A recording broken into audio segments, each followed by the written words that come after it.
cuchillada clavada en el costado de la correntada. La punta ya tic-tac despierta al titilar de cada día y se pierde en el tiempo guaraní el origen de su nombre Bañé, que contaba de su monte, de sus árboles y frutos, Yuminí. Vamos entonces cerrando este ciclo de charlas, que fueron 5 desde Casa Martínez, a los que agregamos una charla más de vías navegables,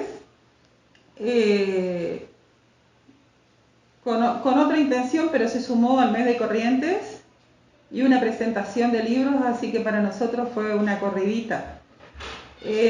No obstante, si ustedes quieren, yo empiezo a presentar el PowerPoint, pero inicialmente les doy gracias por acompañarnos, gracias por apoyar las actividades del Patrimonio y del Museo Casa Martínez, y compartir conceptos, compartir trabajos, experiencia de aquello que es más relevante para la aglutinación de una sociedad en momentos en que no nos podemos ver, pero sin embargo, y a pesar de eso, igual nos podemos separar y alejar hasta el infinito.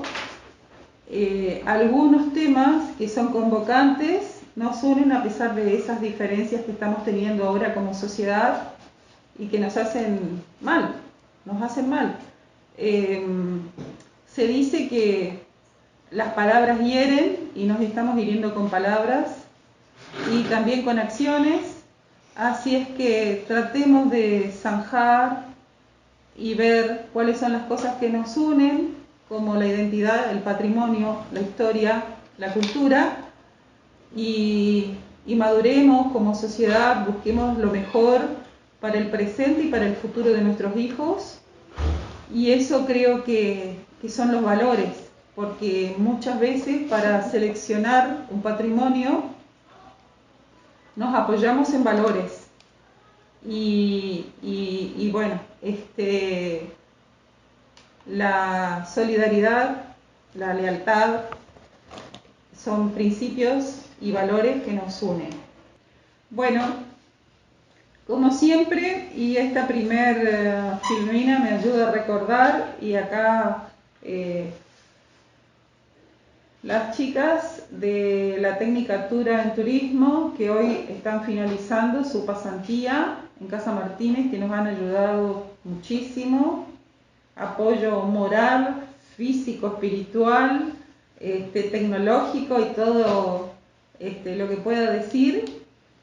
Por eso tenemos el auspicio de FADIC, y luego también nos auspicia ICOMOS, la Universidad Nacional del Nordeste, la Facultad de Arquitectura, el Centro de Estudios Urbanos y Arquitectónicos, el CEAU, y por supuesto el Instituto de Cultura de la Provincia de Corrientes. Como ustedes pueden ver, la idea es revalorizar este patrimonio y ver un poquito la gestión de las declaratorias de monumentos.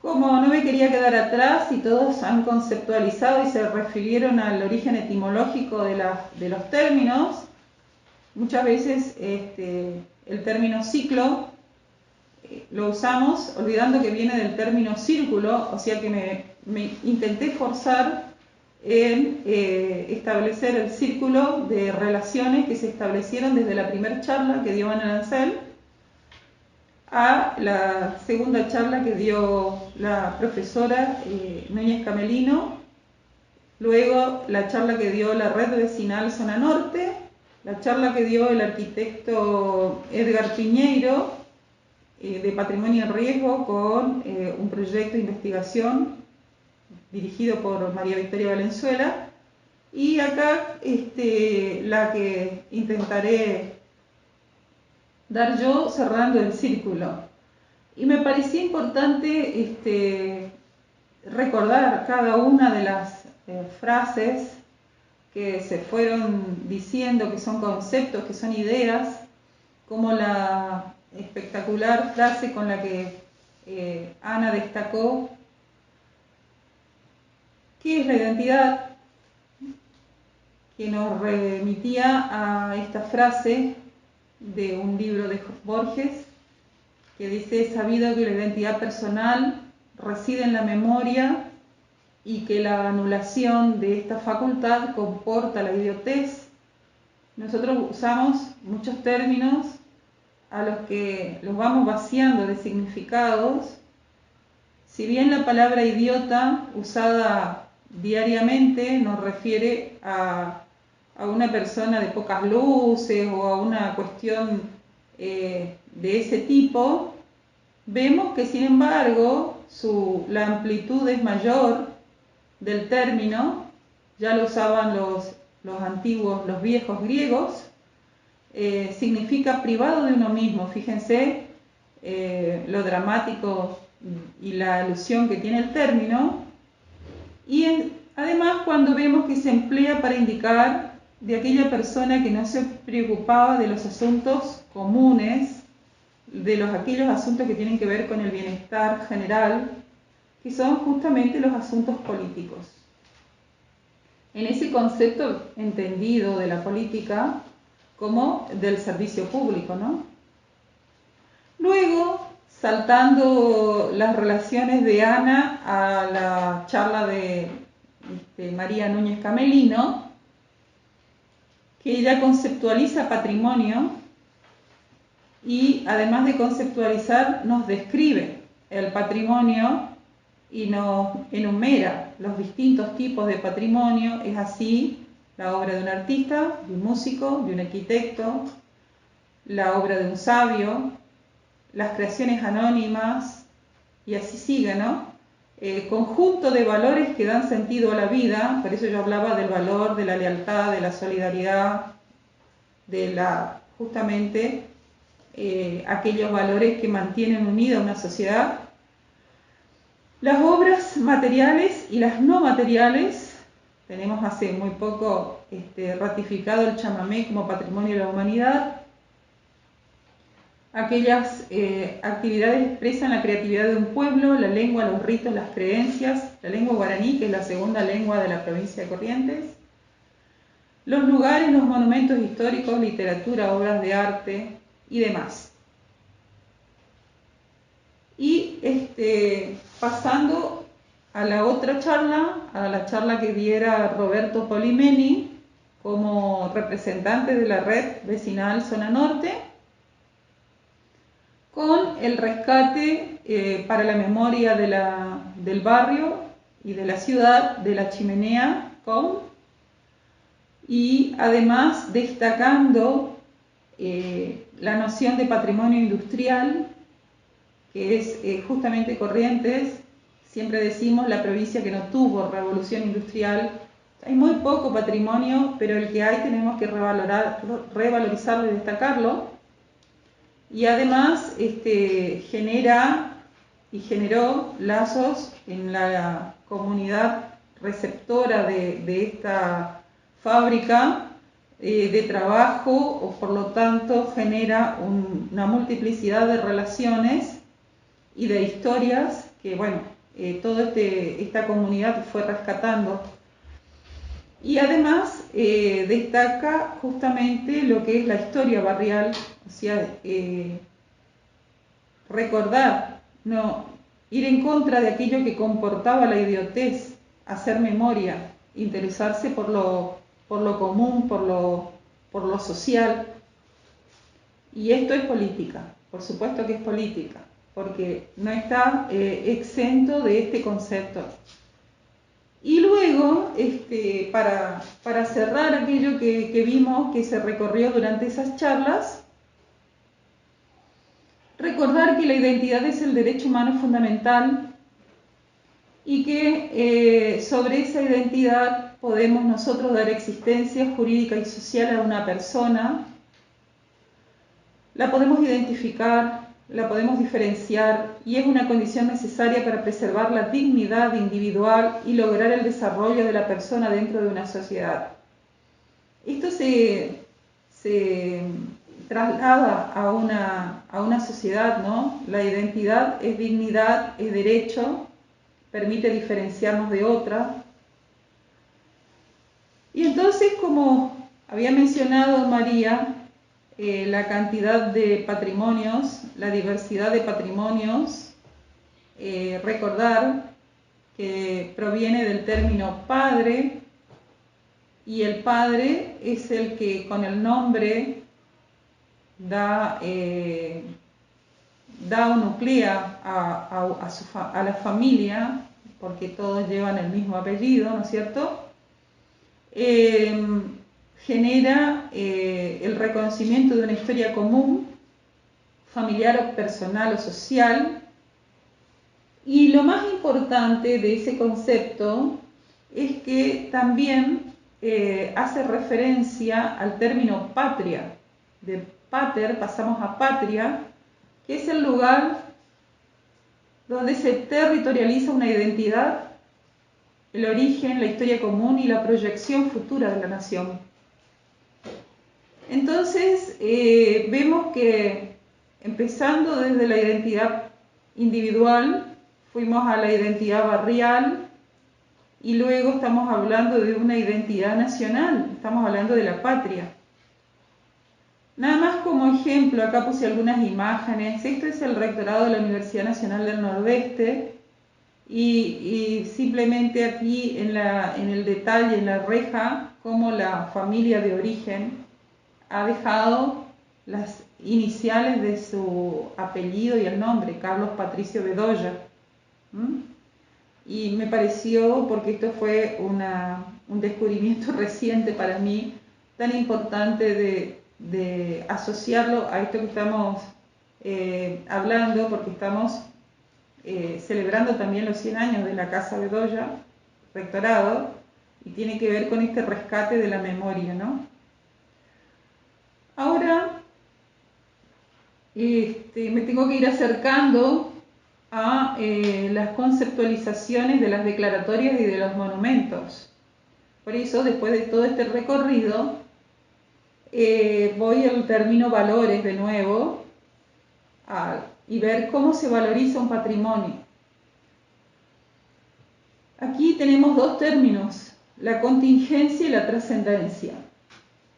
Vemos que la valoración del patrimonio es trascendente, pero se concretiza en el marco de acciones temporales contingentes, es decir, con actuaciones que se ubican en un espacio y tiempo precisos.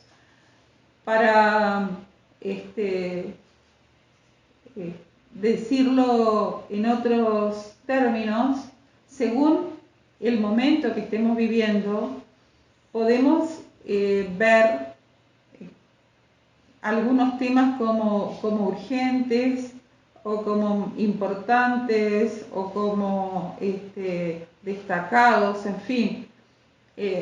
Por ejemplo, estamos en un momento de pandemia donde mucha gente sufre, muere, y hoy estamos celebrando que haya un laboratorio de la calidad del Malbrán. Saludamos a los médicos, celebramos los espacios para atender a las personas que están enfermas. Los vamos a recordar seguramente a muchos médicos que han caído en esta epidemia. Haremos monumentos, recordatorios, es decir, cuando la contingencia permite determinar qué es trascendente en cada momento. Y entonces me voy acercando a cómo hacer el registro de estos bienes y destacar la Comisión Nacional de Monumentos y Lugares Históricos, que fue estableciendo pautas para esos registros. Fíjense que las primeras declaraciones fueron lugares o sitios de batalla, que Corrientes tiene un montón, por supuesto. Después de los sitios de batalla, las figuras de los sepulcros de los próceres. Y luego monumentos, entendiéndose como un monumento, una obra absolutamente singular, fastuosa, de gran escala. Y en el 2007 ya vamos a establecer otras pautas de valoración y protección de los monumentos, que se va a basar en principios. Vamos a ir viendo que vamos a ir acomodando esos principios, ayornando esos principios a un concepto más amplio. Entonces, para poder categorizar esos conceptos, vamos a analizar de cada bien el interés histórico-cultural que tenga, o el interés artístico, arquitectónico, constructivo, o el interés paisajístico, ambiental, o el valor de utilidad. Cada uno se tiene que desagregar, digamos. Vamos a ir desagregando. Por ejemplo, interés histórico-cultural.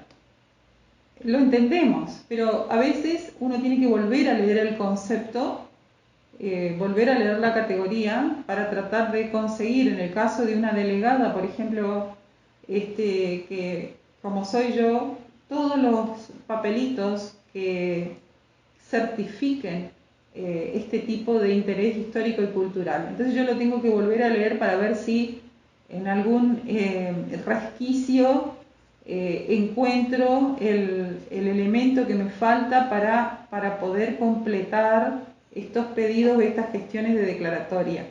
El interés histórico-cultural hace referencia a la afirmación de la identidad social y del tejido social en que se integra el bien.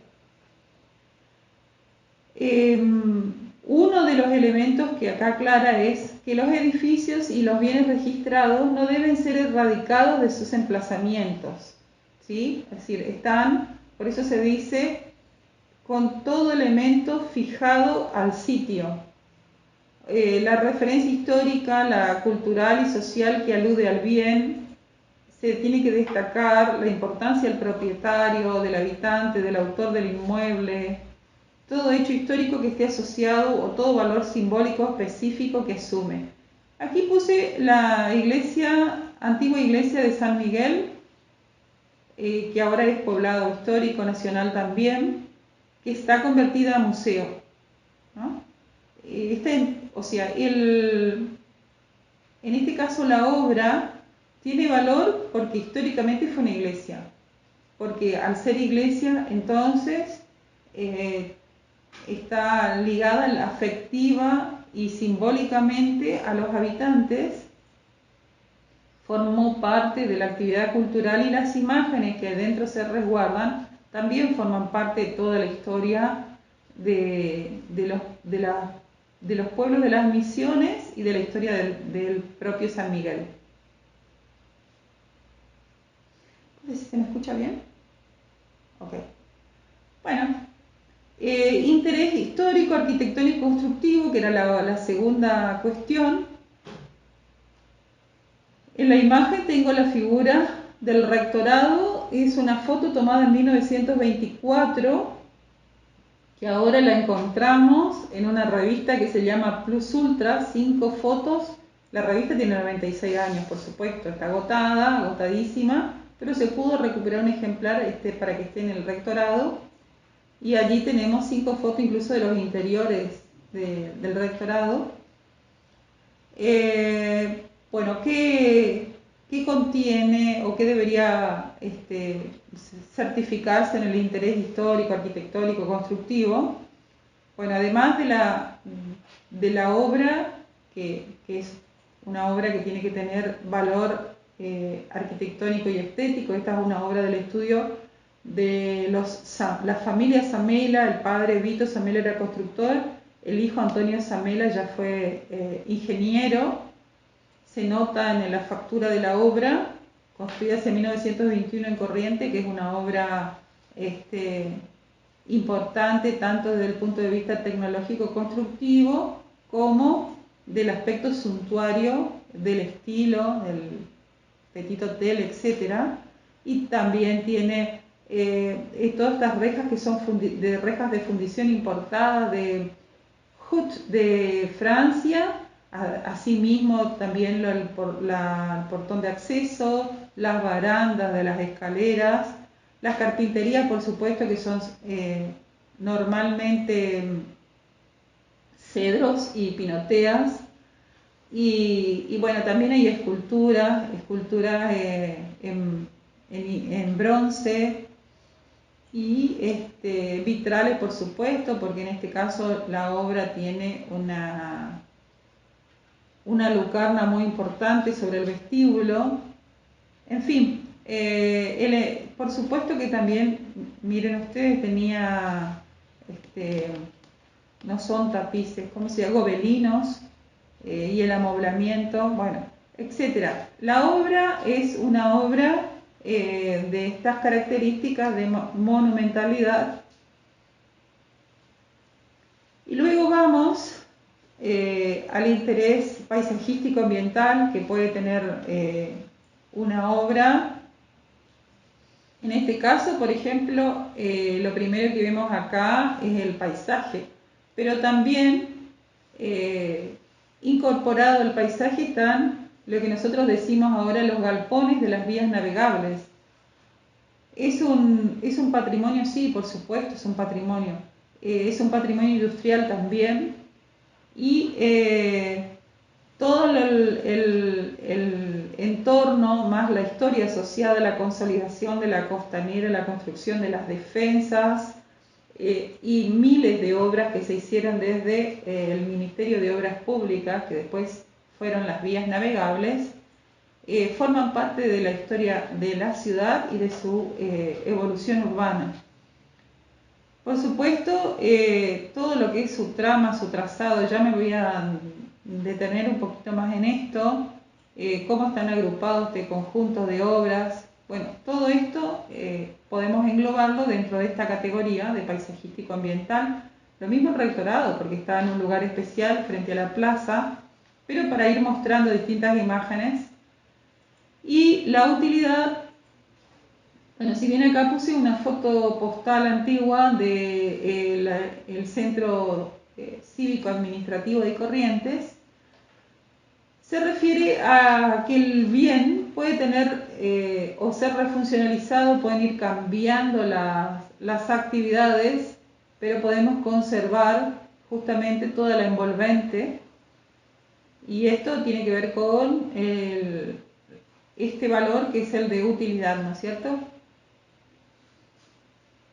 Bueno, estas son las categorías, y ahora compartir cómo fue evolucionando el concepto de monumento a bien cultural. Acá tengo un concepto y una imagen de estos objetos, de esta escena de las pirámides y este tipo de arquitectura que ya no se hace, o sea que queda como realmente un elemento fijo y simbólico de una cultura que ya feneció, y le podemos dar esta categoría de monumentalidad por múltiples cuestiones. Uno por la escala y otro por la magnitud de lo que fue la cultura a la que está asociada. Está el concepto de chanfranolvos. Y después este otro concepto más actual, y acá hay una serie de molinos, categoría de bien cultural que implica una instancia más amplia e incluyente que la establecida a partir del concepto de monumento, aunque no lo sustituye. Horacio Niemi es un arquitecto de Córdoba que ha venido varias veces a los congresos de patrimonio cultural y que nos muestran, por ejemplo, un tipo de bien más asociado a la producción, y que sin embargo es cultura, porque todo lo que hace el hombre es cultura, inclusive la cultura de la vida misma, ¿no? de los recursos que genera el hombre para la vida cotidiana, para vivir. Y estos son, digamos, la arquitectura simbólica que usa el hombre para darle sentido a su existencia. Las dos son necesarias de recordar, de mantener en la memoria y de preservar. Bueno, En lo que respecta a la gestión de declaratorias, por ejemplo, trabajé en la declaratoria del Colegio General San Martín, en la declaratoria del Hogar Escuela Presidente Perón, Escuela Regional Estrada, Escuela Normal Dr. Juan Pujol. Parece poquito cuando se mira así, en 9 años que llevo como delegado, 10, pero realmente tengo que aclarar que la membresía, la Comisión Nacional es ad honorem, y cada búsqueda de justificativos de cada una de estas obras lleva un importante trabajo de investigación que me ayudan desinteresadamente desde un funcionario a un alumno, a un estudiante, a un técnico en municipalidad, se molesta, un profesor, la cantidad de trabajo que los profesores han tenido que hacer de los distintos colegios para completar mi información, inventario, fotos, miles de historias, así que también la delegación la lleva uno, pero el trabajo es de varias personas. Acá, como yo soy una incompleta estructural, entonces me faltaron las fotos de los pueblos, Loreto, San Miguel y Cacatí, pero también hubo que justificar, si bien estaba fácil, porque son 3 poblados de origen jesuítico guaraní, no fue tan fácil al momento de encontrar todos los elementos que demostraban esa historia. Y, por ejemplo, en esta última declaratoria, la del Parque Mitre, que es una de las que más trabajo me dio. ¿Por qué? Porque el parque no estaba claro el tema de quién tenía el dominio, y en un momento dado, en el 2011, ya se había presentado la solicitud, pero como la distancia influye mucho, en ese momento a la persona dentro de la comisión, del área técnica de la comisión a la que le enviaba la información, la habían trasladado, había tomado otro trabajo, no me respondió más. En algún momento pensé que a lo mejor el parque no ameritaba, volví a insistir y finalmente se completó la información. Aquí les muestro, esta filmina es de una de las reuniones que tuvimos con el área técnica, y acá aparece Eduardo de Bianchetti y Marcelo Peruzzo. Ellos dos son del área técnica de la Comisión Nacional, o sea que yo envío la información, allá analizan, le dan forma, ajustan y empiezan a pedir lo que hace falta.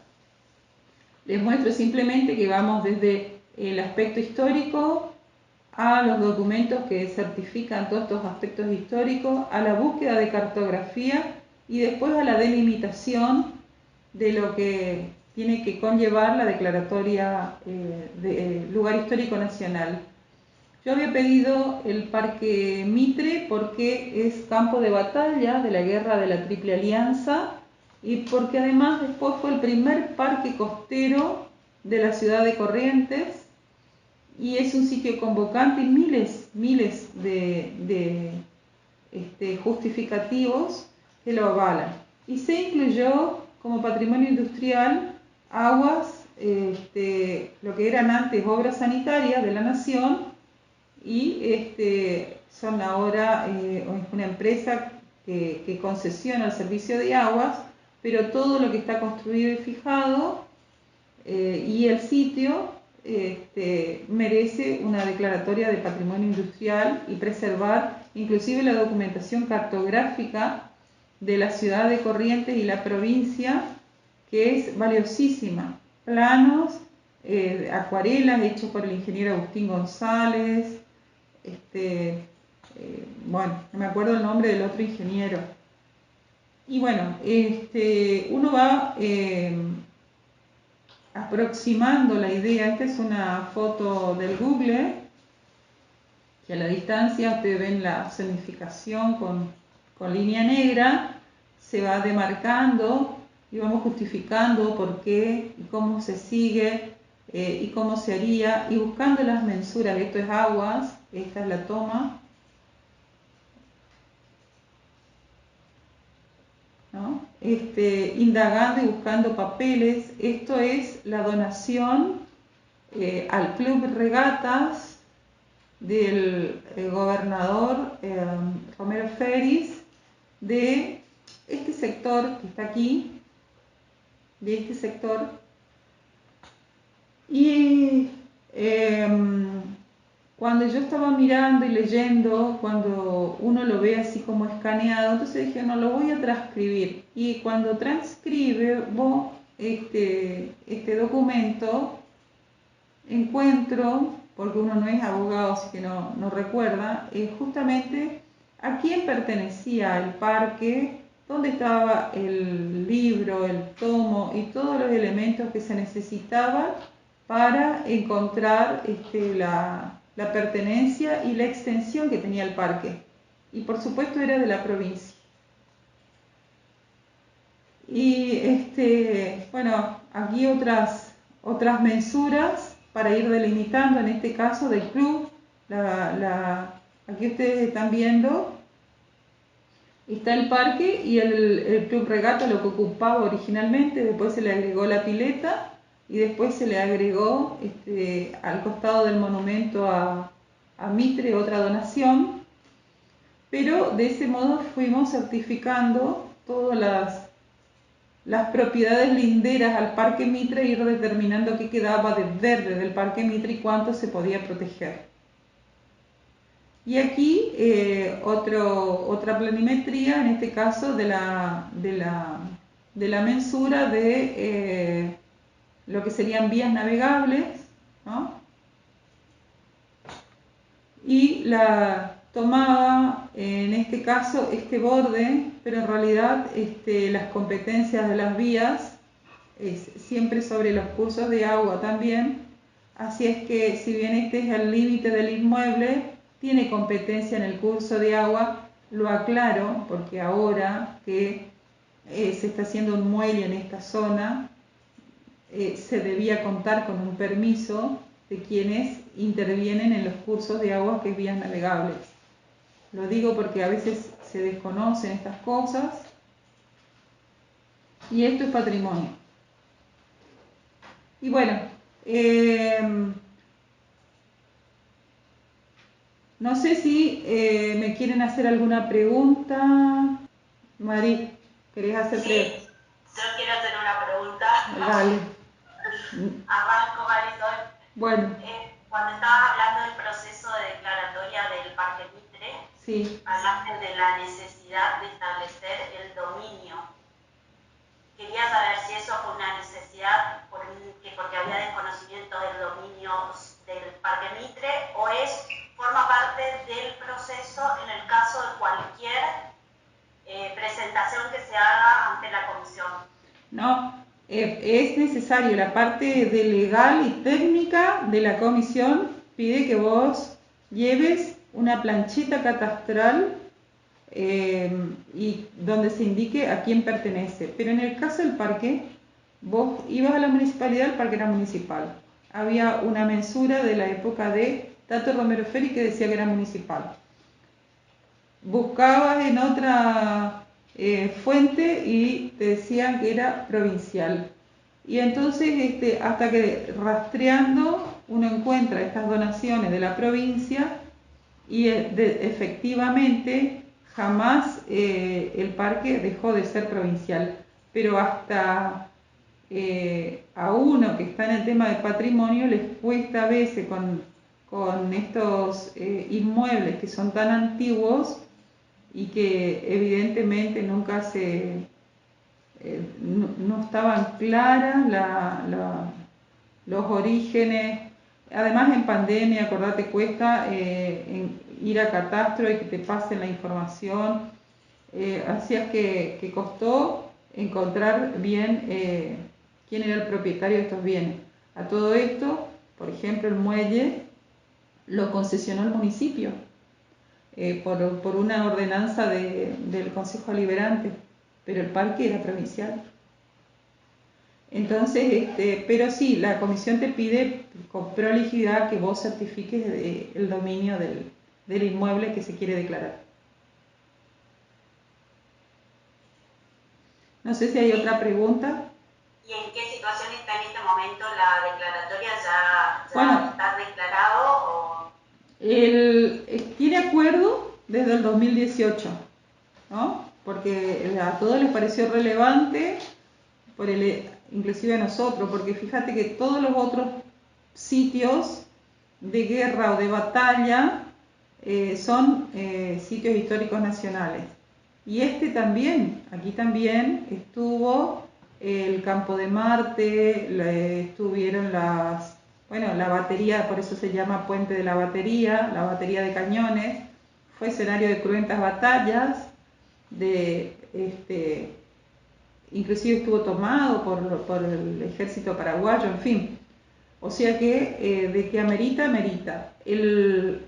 Ahora que está toda la información completa, que no queda ninguna duda más, está en el área de legal y técnica camino al decreto, porque ya tiene todos los vistos de todos los miembros de la comisión con acuerdo. O sea, el acuerdo es el primer paso, digamos. Gracias, Marisol. Fíjate que Goya, por ejemplo, también se anuncia primero, se le da acuerdo y después se siguen completando los papelitos que faltan, digamos. Goya también es pueblo histórico nacional, salió el año pasado. La declaratoria, te pregunto algo, ¿Cómo estás?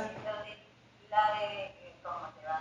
La de los poblados históricos, ¿bajo qué legislación,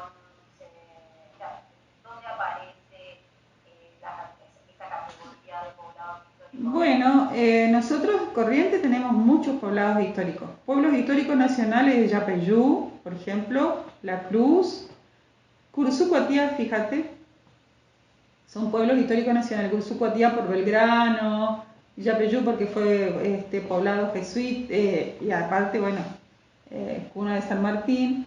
Pero la Comisión Nacional, en este caso, de los 3 pueblos, hizo un programa que se llamaba Poblados Auténticos, justamente para salir en rescate de estos patrimonios que están en los pueblos, y que también el NOA tiene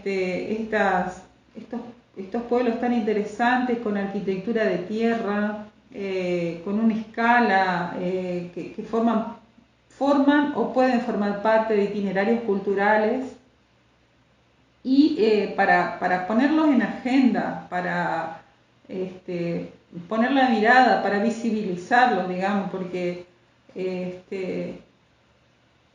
hace falta, si no hay una gestión para hacer visible aquello que tiene valor, no lo rescatamos. Y bueno, esa motivación ya estaba tomada por un proyecto de investigación que veníamos haciendo en el CIAU, y con un proyecto de investigación que llevaba adelante el Atlas, desde el Departamento de Historia, con Ángela Sánchez Negretes y después con María Victoria Valenzuela.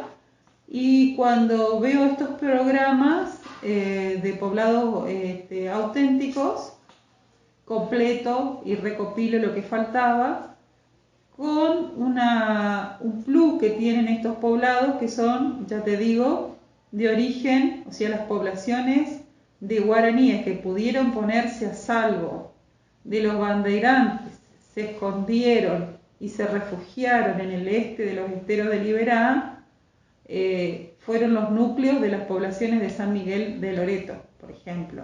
Entonces, además, hay patrimonio material como las imágenes que ellos rescataron y pusieron a resguardo. Por lo tanto, tenés algo muy original, realmente algo muy auténtico, único, que vale la pena ver cuánto se puede proteger y qué quedó de aquello. Y así fue tomado dentro de este programa y se les dio acuerdo. Pero además yo creo que tiene que haber seguramente mucho con toda la prensa y la revalorización que se le dieron a los esteros de Liberá. Porque eso yo no lo puedo desconocer. Lo mío fue fortuito, pero calzó en esta mirada que estaban teniendo y esta política que le estaba dando la provincia de y presupuesto también a los esteros de Liberá como atractivo turístico. O sea, la declaratoria es como pueblo, hizo la categoría pueblo histórico y ahí como listadito de todo lo que se protege. En este conjunto sería. Claro. O sea, son dentro del programa de pueblos auténticos estos tres, que supuestamente además podría llegar a tener un presupuesto para poner en valor algunas fachadas. Yo espero que sean las casitas de galería, que es una tipología nuestra de la región cultural guaranítica y que ya no se la hacen más, es un tipo de construcción que no se hace más, menos con cañizo, menos con estanteo, y bueno, sería una pena perder estos últimos exponentes de lo que fue la arquitectura pragmática. Gracias a vos, Evelyn. Bueno, muchísimas gracias. Ahí está, pregunte. No, todo clarito. Todo claro, bueno. Ahí te hablaron de una capilla, Marisol, fíjate en el chat. Bien. Santa Salomé de Parada Pucheta, está abandonado. La verdad es que la Santa Salomé no ha tenido suerte, Carmen. Yo la conocí, me invitó en su momento su propietaria, ¿cómo se llamaba? No me voy a acordar el nombre. En este momento la conocimos, le hicimos los informes.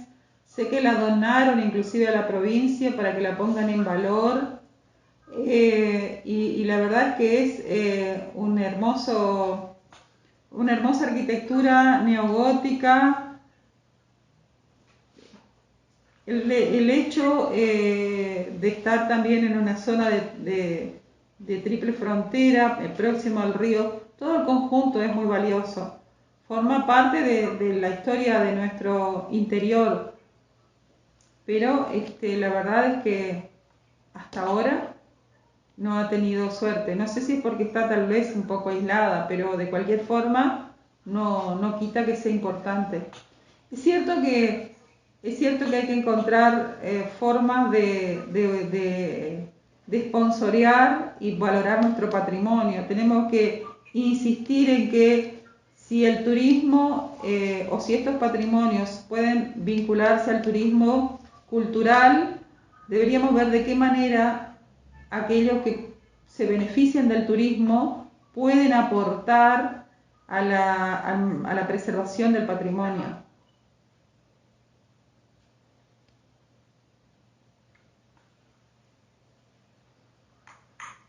Buenas tardes. Hola Mariel, ¿cómo estás? ¿Cómo estás, Marisol? Muy bien. Al salir de la escuela, me enganché, por suerte, la última parte. Sé de tu trabajo, excelente.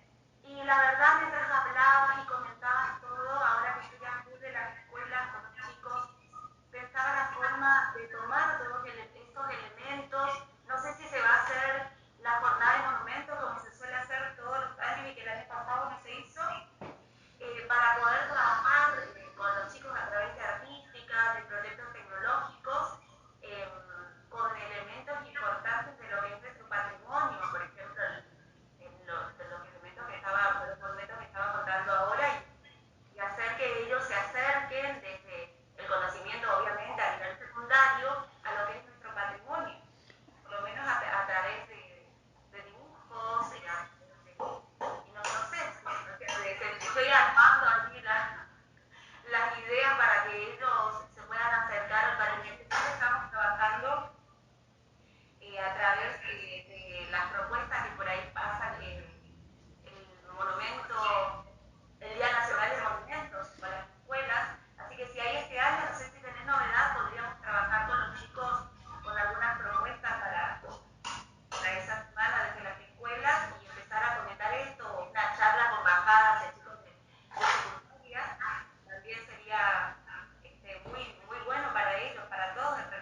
Bueno, ¿Todo lo colegio? no, por supuesto, Mariel, la tarea que se hace desde los colegios y vos que tenés esa temática de trabajar con los chicos es importante.